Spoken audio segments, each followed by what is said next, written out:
이미 한 일을 회개하시겠다.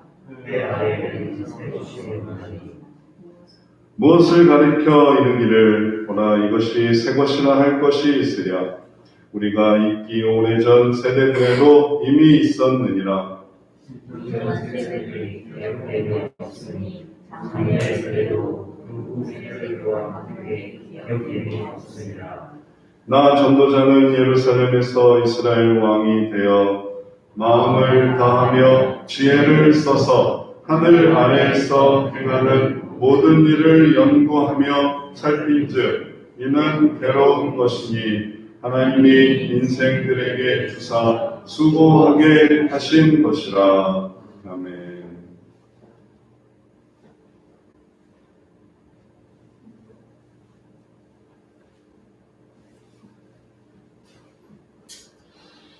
예수님께서 공생애를 시작하실 때에 이사야를 펴서 그 말씀을 읽으시고 그 말씀이 갇힌 자에게 자유를 또 얽매인 자에게 평화를 전파하는 그러한 일들을 하시고 그리고 그걸 뭐라고 말씀하셨냐면 이제 이 말씀이 이루어졌느니라 이렇게 하셨습니다. 그러니까 이 이전에 있던 말씀과 예수님이 선포하시는 그 순간에 스파크가 튀는 거예요. 그러니까 믿는 사람들이 그때 시작되는구나. 그 말씀이 이제 이루어졌느니라라는 그때 그것이 정말 이루어지는구나. 예수님이 그렇게 말씀을 통해 말씀하신 것이고 전도서의 말씀도 마찬가지입니다. 우리가 전도서에 대한 묵상과 그리고 소감을 함께 나누면서 왜 나는 이걸 왜 이전에는 몰랐을까요? 당연하죠. 지금 이제 이루어지는 겁니까? 그걸 생각하세요. 그걸 당연하게 생각해야 됩니다. 앞으로의 모든 예배도 마찬가지예요. 군인들이 총을 쏘는데 그 총이 의미 있을 때가 있지 않습니까? 한 번의 총알이 의미 있을 때가 있지 않습니까? 국가를 지키고 또 국민을 지키기 위한 그 한 번의 그런 노력.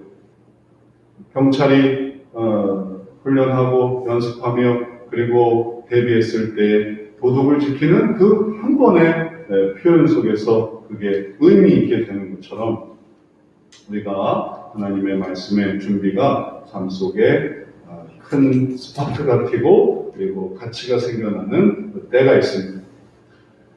오늘을 바로 그 때를 우리가 맞이할 수 있게 되기를 바랍니다. 전도서에서 모든 것의 헛됨을 말할 때는 그 헛됨 속에서 떨어지게 하려는 것이 아닙니다. 아예 다 헛돼, 이래도 헛돼, 저래도 헛돼, 헛되고 헛되니 헛되고 헛되고 헛되도다. 그래서 모든 것을 다 못하게 하려고 하는 것이 아닙니다. 오히려 그것을 올라가게 하는 것입니다. 왜냐하면 이게 헛되지 않아, 이게 의미가 있어, 이게 가치가 있어, 그러면은 올라갈 필요가 없기 때문에 그런 것입니다. 산을 올라갔어요. 여기가 정상인가 보다 하면 더 위로 올라가지 않는 거죠. 그러나 이건 언덕일 뿐이야. 여긴 언덕이야. 여긴 정상이 아니야. 더 큰 정상이 있어. 그러면은 올라가는 것이죠. 마찬가지로 우리의 인생의 일들이 언덕입니다. 정상이 아닙니다. 인생에서는 결코 정상에 이룰 수가 없습니다. 그 이상의 그 언덕 속에서 그 다음에 정상이 있어요. 하지만 그 정상은 보이지 않습니다. 틀림없이 여기가 정상인 것 같아요. 이보다 더 높은 데가 없어요. 그러면 그 다음엔 그게 뭐겠습니까? 바로 그걸 전도서가 얘기하는 거예요. 올라갈 수 있는, 내가 삶에 올라갈 수 있는 그 최고의 순간이라고 생각했던, 그리고 그거를 계속 반복하면서 살아가고 있는 그 삶 속에서 그 이상의 것, 위에서 내려다보는 것이 아니라 위에서 올려다보는 것이 있다는 것을 전도서가 보여주고 있습니다.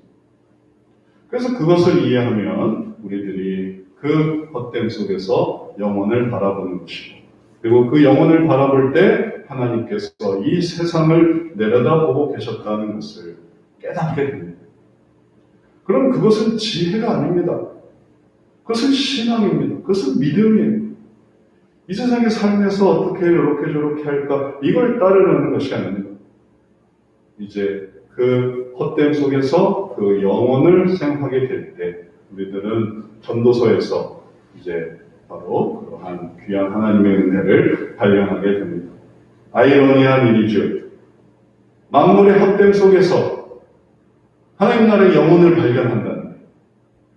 그러나 거기까지 이르지도 못하는 사람은 지금 뭐하고 있냐면 언젠간 정상에 오를 수 있어, 언젠간 정상에 오를 수 있어 하면서 그 바닥에서 헤매고 있는 거예요. 그 바닥에서 그냥 노력하고 몸부림치고 하루하루를 그냥 계속 힘들게 살아가고 있습니다. 근데 전도자는 이미 정상에서 그 이상을 본 사람이에요. 그러니 그 밑에서 정상이 뭔지도 모르는 아직도 조금만 더, 한 발짝만 더 올라가려고 하는 그 모든 사람에게 있는 곳에서 올라갈 수 있는 길을 보여주고 있습니다. 그것은 좀 더 구체적인 예를 들면 우리가 하루에 내가 하는 일의 퍼센트를 한번 생각해 본다고 해보십시오. 내가 오늘 계획한 일에 몇 퍼센트를 했을까? 내가 10%를 했다. 그러면 나머지 90%는 못한 거 아닙니까? 그러면 하루가 끝나고 났을 때 그 하루는 얼마나 좌절스러운 날일까요? 오늘 책을 2권 읽었어야 됐는데 한 페이지밖에 못 읽었어. 오늘 집안일을 이거 저거 끝내고 저거 끝냈어야 되는데 이거 하나밖에 못했어. 반찬을 10가지를 만들었어야 되는데 오늘 한 가지도 못했어. 왜 못했을까요? 뭐 피곤해서 아니면 뭐 이런 일이 생겨서 저것도 해야 되고 이것도 해야 되고 이런저런 문제 때문에 그것을 완수하지 못한 부족함이 있습니다. 근데 그때 내일 또 해야지. 내일은 꼭 해야지. 내일은 꼭 책을 2권 읽고 내일은 꼭 반찬을 10가지를 만들고 내일은 업무를 여러 개를 끝내고 그래서 내가 그 모든 것들을 이루는 성취감을 누려야지. 내 뜻대로 이게 된다는 그 결심을 내가 누려야지. 그것으로 그 내일로 부족함을 넘기는 것이 아니라 전도서의 말씀에 따르면 그 못한 부분의 그 의미를 하나님의 은혜로 채우는 것입니다. 그러면 어떻게 생각할 수 있을까요? 오늘 이만한 것도 감사하다. 나는 반찬 10개를 만들고 싶었고 책을 여러 번 읽고 싶었고 진도를 이렇게 나가고 싶었지만 오늘 요만큼 했는데 이렇게 한 것도 하나님의 은혜다. 하나님이 도와줘서 이만큼을 했어. 하나님과 함께한 하루였어. 이렇게 생각하는 거예요. 어쩌면 이렇게 생각하는 사람들이 있습니다.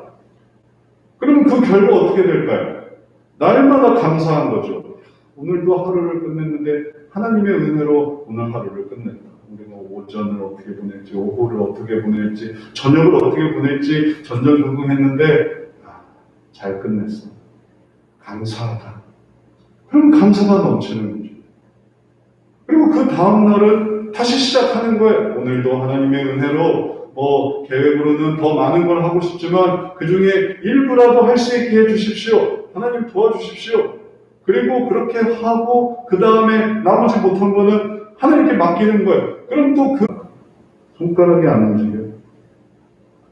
그리고 설교를 이제 어떻게 준비를 했냐면은 그 받아쓰기 기능으로 말하고 받아적기하고 컴퓨터하고 말하고 받아적기 하고 그리고 이 전도서의 말씀을 이렇게 읽으면서 이렇게 하게 하신 것도 참 감사하구나.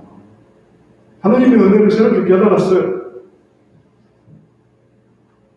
그 부족한 부분, 물론 두 손이 더 자유로웠으면, 손가락이 좀 자유로웠으면 더 좋았겠지만 손가락이 일단 갇혀서 어떻게 할 수 없는 이 부분에서 그 부족한 부분을 하나님의 은혜로 생각하니까 이만하길 다행이다. 다시 한번 생각해봐도 그렇게 넘어졌는데 이만하길 다행이다. 물론 안 다치게 되기를 바랬겠지만 그러나 이미 다친 건 이만하길 다행이다. 하나님이 도우셔서 그만했지. 안 그랬으면 얼마나 더 힘들었을까. 이렇게 생각할 수 있게 되기 위해서 이게 어떤 면에서는 되게 간단해 보이지만 이게 쉽지 않기 때문에 오늘 전도서 말씀은 우리들에게 가치의 변화를 보여주고 있습니다. 내가 이걸 꼭 이루어야 한다는 그 가치를 내리고 새로운 가치가 있구나. 하나님의 가치를 올리는 거예요. 우리가 언제 하늘을 바라볼 수 있겠습니까? 고개를 필 때 하나님을 바라보는 거예요. 열심히 뭔가 몰입하고 거기에 힘을 쏟고 있을 때는 절대로 하늘을 바라볼 수 없어요. 그러나 그 속에서 잠시 쉬고 그 다음에 고개를 폈을 때 우리의 정신 속에 바로 하루가 끝나다 아니면 한 시간이 끝나다 아니면 순간순간 하나님을 생각할 수 있는 그 이유는 우리가 그렇게 목표로 하던 그 일의 의미가 사라지고 그 의미가 낮춰지고 그리고 하나님의 의미가 높여졌을 때 비로소 그것이 생겨날 수 있습니다. 이제 그것이 한 단계 한 단계 어떻게 발전되는가 보십시오. 8절 말씀에 이렇게 시작되고 있습니다. 모든 만물이 피곤하다는 것을 사람이 말로 다 말할 수는 없나니 눈은 보아도 족함이 없고 귀는 들어도 가득 차지 아니하는도다. 이제 제가 지금 말씀드린 그 결론에 이르기 위해서 이제 바닥에서부터 어떻게 출발하는가 보십시오. 모든 만물이 피곤해요. 그것을 사람이 다 말로 다 할 수가 없어요. 얼마나 피곤합니까? 조금만 움직여도 힘들어요. 마스크를 쓰고 있는 이것도 얼마나 헉헉대겠습니까? 지금은 많이 익숙해졌지만 처음에 마스크 쓰라고 할 때는 노인분들은 숨쉬기 어려워요. 그래서 마스크를 안 쓰려고 했어요. 답답해요. 지금은 이제 익숙해졌는데 하루하루가 피곤의 삶의 이 연속이에요. 놀러가는 것도 피곤하고 그리고 쉬는 것도 피곤하고 누워있는 것도 피곤해요. 등에 알배겨요. 땀차고 그러니 이걸 해도 피곤하고 저걸 해도 피곤하고 모든 것에 피곤의 연속인데 그런데 그 모든 피곤함 속에서 한계에 이르지 못하면 한계, 이것이 정말 끝이 있구나. 그리고 그것에 이르지 못하면은 그 피곤을 무릅쓰고 그것을 또 반복하고 또 반복하고 또 반복하게 됩니다. 그리고 그 속에서 생겨나는 그 작은 기쁨, 그리고 또 작은 의미, 그리고 또 작은 보상, 그걸 바라면서 그것을 또 하고 또 하고 또 해요. 아이러니한 거죠. 피곤해서 하나님을 생각할 수도 있지만 피곤하니까 하나님을 생각할 수가 없는 거예요. 왜냐하면 피곤을 풀어야 되잖아요. 피곤하기 때문에 피곤을 풀어야 되니까 또 피곤으로 돌아가는 거고 그리고 그걸 해야 되니까 그래야만 또 거기에 관심을 갖는 거고 그리고 또 그것이 풀어지면 또 다시 피곤할 일을 또 시작해요. 그리고 또 그 피곤에 이르러요. 그리고 그 피곤을 풀기 위해서 또 피곤을 푸는 일들을 해요. 왜 그걸 하냐면 피곤하니까. 그러면 계속 이게 이제 뺑뺑이 도는 거예요. 피곤함 속에서 그 이상을 바라보지 못하는 것입니다. 피곤한 건 피곤한 건데 그 이상을 바라보지 못해요. 그게 문제예요. 하나님을 생각할 수가 없어요. 그건 오히려 피곤하지 않아야 생각하는 일이에요. 안 피곤하고 그리고 상태도 좋고 그래야 어쩌다 한 번씩 하는 거지 피곤해서 하나님을 바라보는 게 아닙니다. 눈은 보아도 족함이 없고 귀는 들어도 가득 차지 않는다는 것을 생각해 보십시오. 눈은 봐도 족함이 없어요. 그것을 처음 볼 때는 우와 하지만 그걸 계속 보다 보면 이게 질려요. 처음에 VR이라는 게 나와서 쓰고 해가지고 우와 했죠. 그때 성준이도 VR 기계 가져와가지고 가져왔어. 처음엔 우와 했어요. 우리도 진짜 VR 기계 저 리조트 가서 VR 기계 쓰는데 진짜 신기하더라고요. 분명히 땅에 있다는 걸 아는데도 VR 딱 끼고 있으니까 한 발자국도 못 움직였어요. 분명히 아는데 그래서 이게 다시 벗고 다시 쓰고 다시 벗고 다시 쓰고 하는데도 딱 쓰게 되면 한 발자국을 못 걷는 거예요. 신기하죠. 근데 그것도 오래 하면 그럼 그걸 재밌으니까 계속 할 것 같잖아요. 근데 그것도 하다 보면 그냥 이제 버리게 돼요. 안 하게 돼요. 저도 그래서 야 이거 VR 좀 해봐야 되겠다 해가지고 막 했다가 그 다음에는 어지러움이 오더라. 막 오바이트가 올라오더라. 뭐 롤러코스터 타고 뭐 하는 별의별 게 있는데 하다 보니까 한계가 있어요.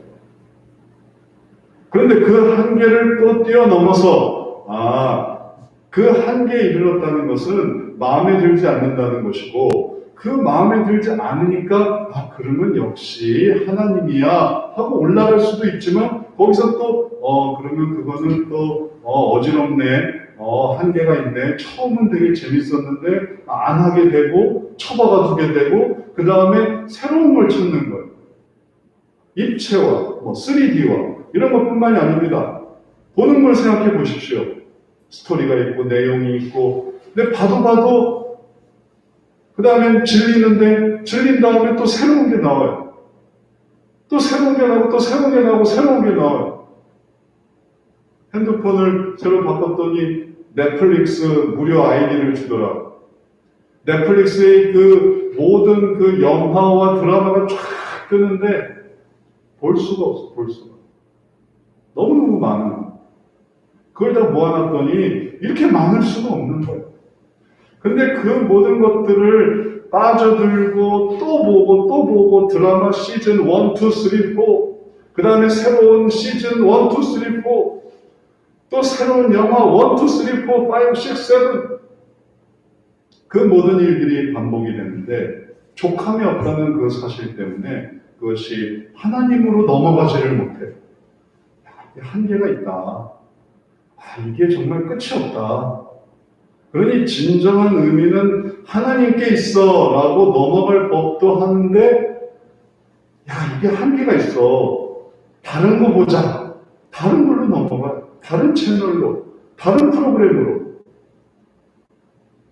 전도서가 말하는 것은 정말 헛됨을 깨달아서 그 이상을 보게 하는 거지만 사실 헛됨을 깨닫지 못하니까 계속 거기가 반복되는 것입니다. 눈의 분야가 그렇다면 귀의 분야는 어떻습니까? 귀는 들어도 가득 차지 아니합니다.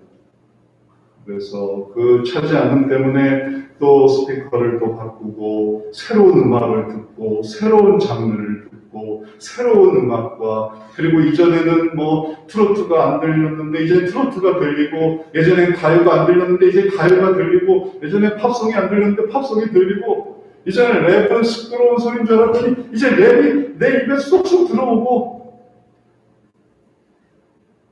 이전의 것에 족함이 없고 다함이 없고 참이 없다는 것은 다음의 결핍으로 또 이어지는 것이 되기 때문에 이 속에서 한도 끝도 없는 반복이 일어나고 있습니다.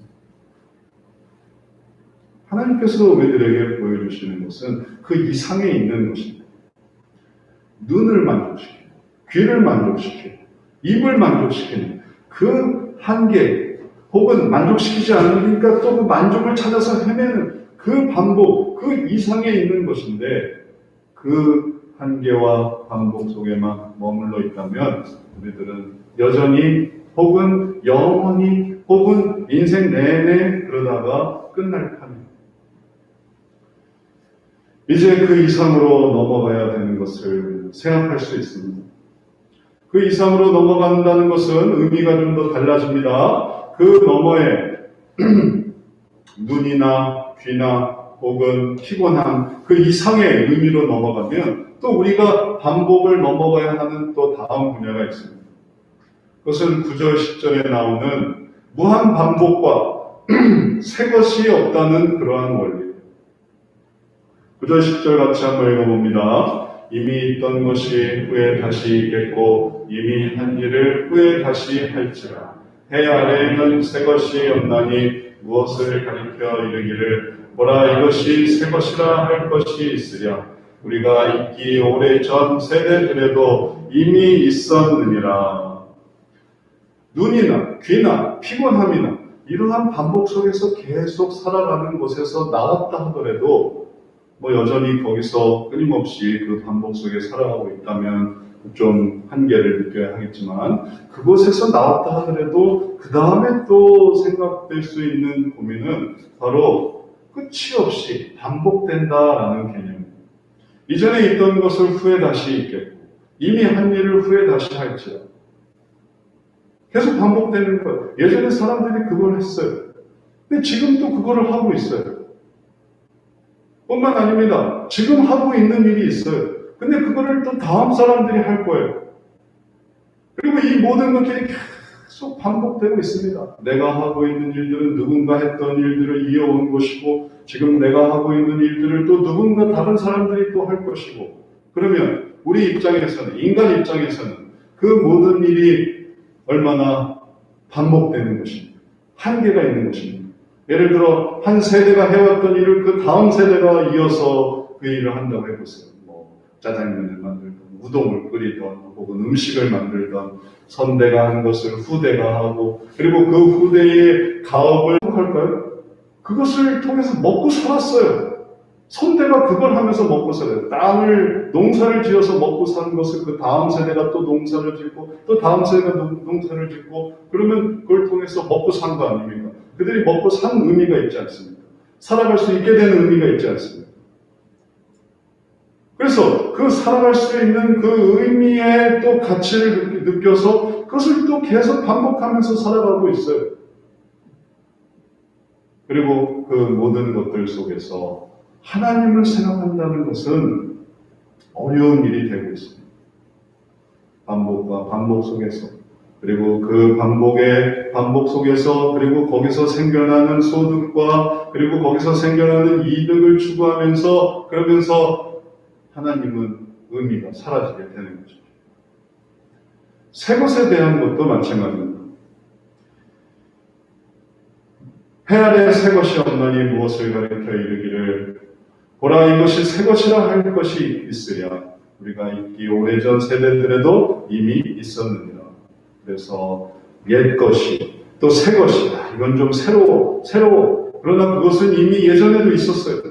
예전에 있었던 것들을 지금도 하고 있는 거예요. 지금은 새로운 것이지만 그 의미와 가치는 예전에도 있었어요. 그리고 우리가 지금 당장 이건 정말 새 거야 라고 생각할 수 있는 것은 잠시뿐이에요. 그 다음에 또 새로운 새 것이 나오는 거예요. 그러니 더 새 것을 추구하고 새 것을 추구하고 새로움을 추구한다 하더라도 그것은 그 새로움을 벗어날 수가 없게 되는 것입니다. 이제 이 모든 것들 속에서 우리들이 한계를 느끼고 거기서 그 이상의 것, 반복과 그 다음에 새로운 그 이상의 것을 생각하지 못한다면 그럼 영원히 그 굴레와 그리고 그 악순환 속에서 살다가 인생이 끝날 수밖에 없습니다. 그러나 전도자는 바로 그것을 보여주고 있습니다. 반복이 지속되고 새 것이 없는 이러한 시대지만 그러나 그렇지 않은 하나의 수준이 있습니다. 반복으로 끝나지 않고 그것이 놀라운 일을 이루는 그러한 수준이 있고 그 다음에 새 것은 아니지만 그러나 그것이 새로운 의미를 갖는 그러한 시간들이 있습니다. 그것은 이 세상에서는 이루어지지 않습니다. 그것을 유추해 볼 수 있는 것이 11절 말씀입니다. 이전 세대들이 기억됨이 없으니 장래 세대도 그 후 세대들과 함께 기억됨이 없으리라. 그래서 이 세대에서는 그렇게 흘러가고 그리고 다함이 없고 그리고 끝이 없고 새로움이 없고 그리고 그래서 이제 잊혀지고 그리고 또 기억됨이 없는 그러한 세대지만 이것은 이 세상의 세대인 것이고 이 모든 것들을 바꿔 나갈 수 있는 하나의 방향성, 하나의 수준, 그것이 바로 하나님의 나라인 것이죠. 성경 속에서 명확하게 이것이 설명되고 있지는 않지만 그러나 성경을 통해서 우리가 그림자로 여기에 보이는 것은 하나의 그림자로 그리고 그 그림자를 통해서 보여주는 하나의 실상이 하나님의 나라인 것이죠. 다시 말해서 이전 세대는 기억함이 없고 장래 세대도 그 세대와 함께 기억함이 없어서 그래서 다 소멸되고 사라지고 생략되는 것 같지만 하나님의 나라는 어떻습니까? 하나님의 나라는 그것이 기억되는 시기 아닙니까? 개념을 생각해 보세요. 천국이라는 개념도 생각해 보세요. 지옥이라는 개념도 생각해 보세요. 이 세상에서는 선한 것이 모여있는 개념, 혹은 악한 것이 모여있다는 개념, 그런 게 없는 거죠. 걸리지 않으면 끝나는 거고, 그 다음에 아무리 잘해도 이 세상에서 잊혀지면 그러면 다 소멸하는 거고, 지속성이 없어요. 그러나 이 모든 것들 속에서 그렇지 않은 하나의 세계를 발견할 수 있고, 그게 바로 하나님의 나라인 것입니다. 어쩌면 이러한 논의는, 그리고 전도자가 말하고 있는 이러한 내용은 좀 어려운 내용일 수 있을 것 같아요. 여전히 그런 게 뭐야? 기억됨이 왜 필요하지? 반복이면 왜 안 되지? 왜 새 것을 필요로 하는 거지? 그냥 앞사람 따라서 가는 거고, 그냥 내가 하루 벌어먹고 살면 되는 거고, 하루하루를 그냥 살면 되는 거고, 그러면 끝이 아닐까? 그렇게 생각하는 사람들에게는 어쩌면 천국을 얘기하고 지옥을 두려워하며 영생을 바라보고 영원을 생각한다는 사실이 힘들게 느껴질 수 있을 거예요. 그러나 우리의 삶 속에서 하나님께서는 그것을 말씀하시는, 깨닫게 하시는, 그것을 기억할 수 있도록 그 모든 것에 대해서 우리의 설교가 시작이 되는 것입니다. 우리의 이해가 시작되는 것입니다.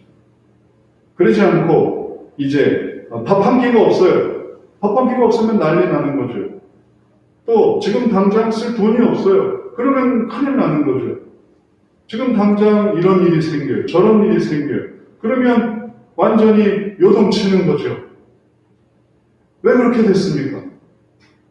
지금 내가 하고 있는 그 일이 틀어지고 혹은 또 그것 때문에 뭔가 어려움이 생기고 그러면 가슴속에 커다란 괴로움과 고통이 찾아오고 그것 때문에 벌벌벌 떨거나 두렵거나 힘들거나 그럼 그렇게 된 이유는 뭡니까?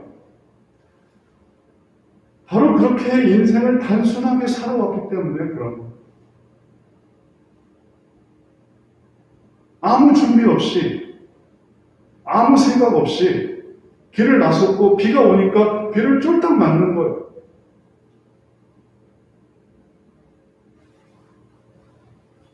성경은 우리들에게, 믿는 자들에게, 하나님께서는 우리들에게 다시 한번 말씀하십니다.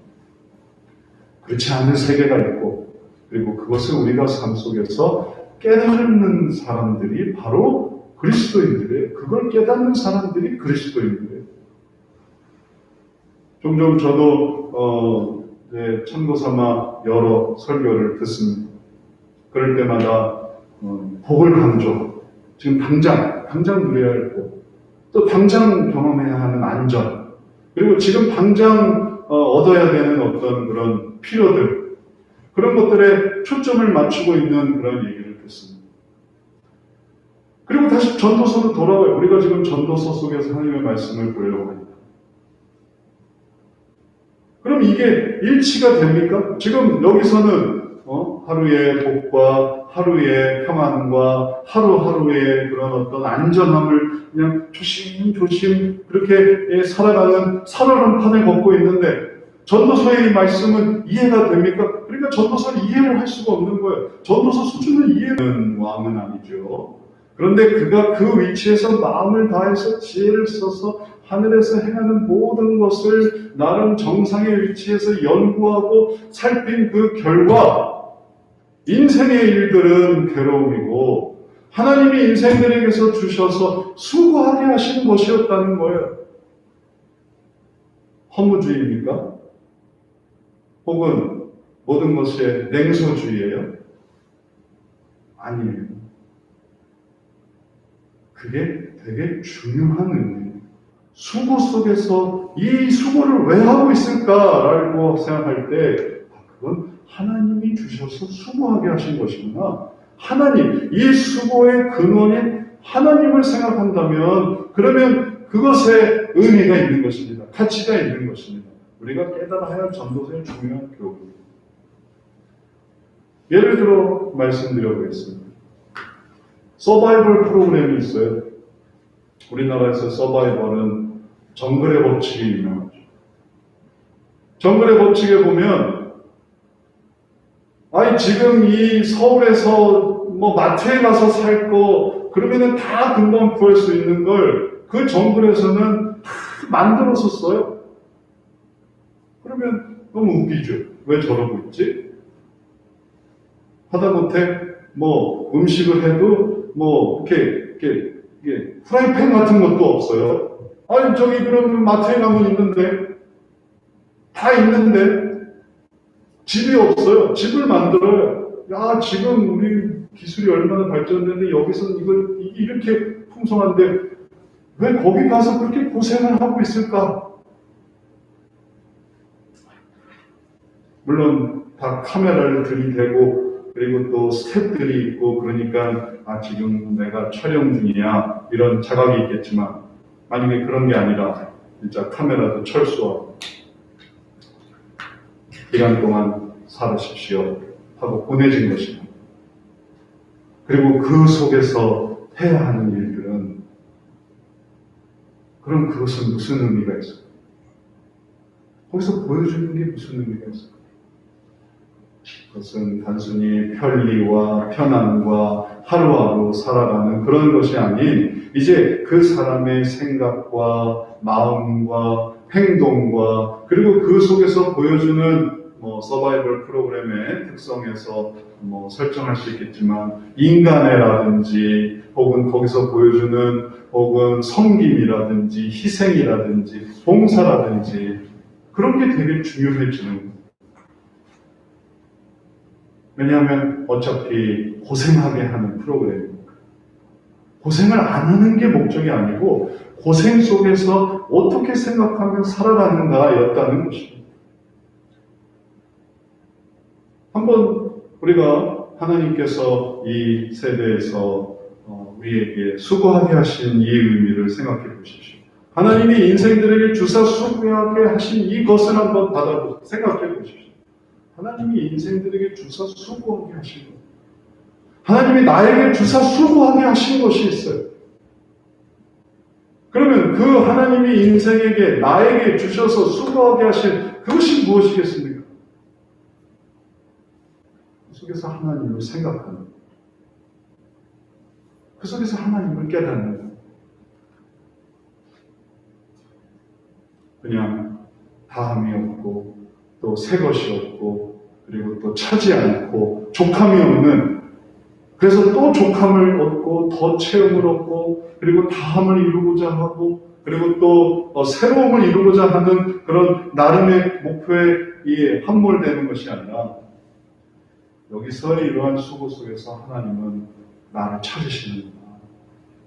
그리고 그것을 깨달을 때 그때 우리의 모든 수고가 다 새로워지게 됩니다. 정승희 선교사님이 이제 세상을 떠나신 다음에 백일호 목사님이 연락을 해왔어요. 그래서 어떻게 지냈는지 그리고 또 어떠한 삶을 살고 있는지 또 그 근황을 듣게 됐습니다. 정승희 선교사님을 대전에 있는 충북 음성에 있는 대지공원묘원이라는 곳에 그 부모님이 이제 그 매장을 원하셔서 친정 부모님이 그래서 이렇게 매장을 하고 그리고 양지바른 곳에 잘 안장을 했다고 합니다. 묘비에는 그렇게 적었다고 합니다. 거룩한 씨앗을 심은 주님의 사랑 선교사 정승희. 그래서 거룩한 씨앗 교회라고 필리핀에서 이제 세웠는데 그걸 하면서 스트레스 받고 괴로움을 얻고 그리고 이제 암이 생기고 투병하다가 한 5년 만에 세상을 떠난 거예요. 그리고 그 한 줄에 묘비명이 새겨졌습니다. 그런 삶을 보면 결국 인생은 끝나요. 우리도 우리의 인생에 나는 누구였지? 라고 적게 될 것이고 그 시간이 지금 이어지고 있습니다. 우리가 잘 먹고 잘 살고 편안하고 여유 있고 행복하고 그리고 안전하게 살아가는 그것이 목표가 아니라 하나님께서 고생하게 하신 우리에게 주셔서 수고하게 하신 그 일의 의미가 있어요. 그래서 그 의미 속에서 하나님을 생각하고 하나님을 아까 서두에 말한 것처럼 나머지 90%를 하나님께 맡기고 내가 하지 못하는 것을 하나님께 의지하며 살아간다면 그러면 우리도 그렇게 살아가는 삶 속에 우리의 인생의 의미를 한 줄로 표현할 수 있지 않겠습니까? 그것이 지금 우리 속에서 진행되고 있는 일이에요. 그러나 그 가치를 잊어버리고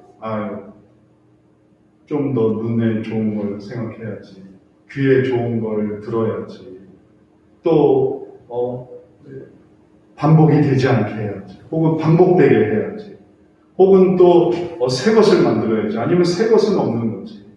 그렇게 살아간다면 하나님은 어디 계십니까? 우리가 경험하시는 하나님은 어디 계시겠어요?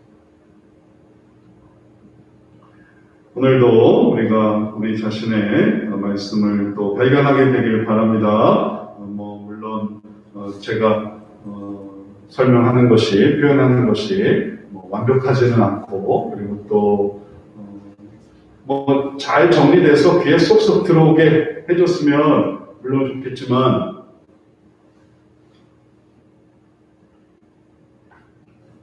그러지 못했다면 그 다음에 차선책은 뭐겠어요?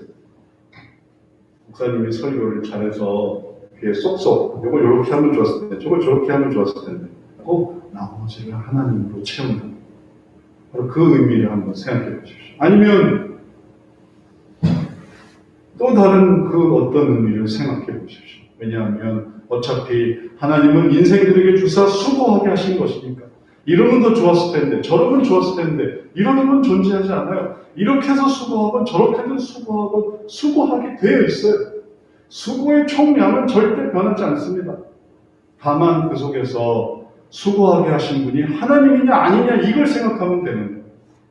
날 수고하게 한 사람이 남편인가? 날 수고하게 한 사람이 아내인가? 날 수고하게 하는 사람이 아들인가? 딸인가? 그러면 하나님은 생각할 수 없지만 수고하게 하신 분은 하나님이시구나. 그러면 우리는 있는 처소에서 하나님께로 올라가는 것입니다. 있는 처소에서 하나님의 수고, 하나님의 수고예요. 내가 이걸 견디고 있는 것도 하나님께서 하시게 하는 거고, 내가 이 일을 하는 것도 하나님이 하시는 거고, 하나님이 뭔가를 이루어야만 나타나시는 분이 아니라 뭐가 힘들지 않니? 뭐가 어렵지 않니? 뭐가 괴롭지 않니? 할 때 나타나시는 분이십니다. 그럴 때 하나님으로 채워지면 그 시간은 하나님과 함께하는 시간입니다. 오늘도 전도자의 이 진짜 너무너무 오묘해요. 저도 이번에 전도서를 보면서 이런 의미가 있었구나. 저도 전도서 새롭게 이해하게 됐습니다. 우리가 이 의미를 깨달아 봅시다. 그래서 나머지를 항상 하나님으로 채우고 하나님 안에 있는 사람이 되어 봅시다. 그럴 때 더 큰 은혜, 이제 다음 주에도 새로운 은혜가 있는데 그 은혜로 나아가게 될 것입니다. 그런 은혜가 여러분 우리 모두에게 충만해서 우리의 헛된 인생 속에서 영원한 하나님의 나라를 바라보며 하나님께 소망을 두는 귀한 성도 되시기를 주의 이름으로 축원합니다. 저희 주님, 우리들의 삶 속에 하나님은 너무나 가까이 계셨음을 깨닫습니다. 그 좌절 속에, 또 그 아픔 속에, 그리고 그 절망 속에, 그리고 그 괴로움 속에 하나님은 바로 옆에 계셨음을 다시금 깨닫습니다. 이제 우리들의 그 모든 시간 속에 하나님이 함께 하셨음을 기억하고, 그래서 그 나라를 생각하게 하시고, 그래서 나의 설교가 완성되게 하시고, 나의 교훈이 준비되게 하시고, 그래서 영혼을 생각하며 또 하나님께서 도우시는 그 모든 삶의 의미를 깨달을 수 있는 거룩한 마음 더하여 주시옵소서. 지금도 그 의미가 진행되고 있습니다. 하나님께서 주시는 그 의미를 기억하고 힘써 나아가서 마침내 하나님께서 붙드셨고 인도해 주셔서 왜 그렇게 고생하게 하셨고 왜 그렇게 수고하게 하셨는지 그 진실된 하나님의 뜻을 깨달아 하는 거룩한 신령 되게 해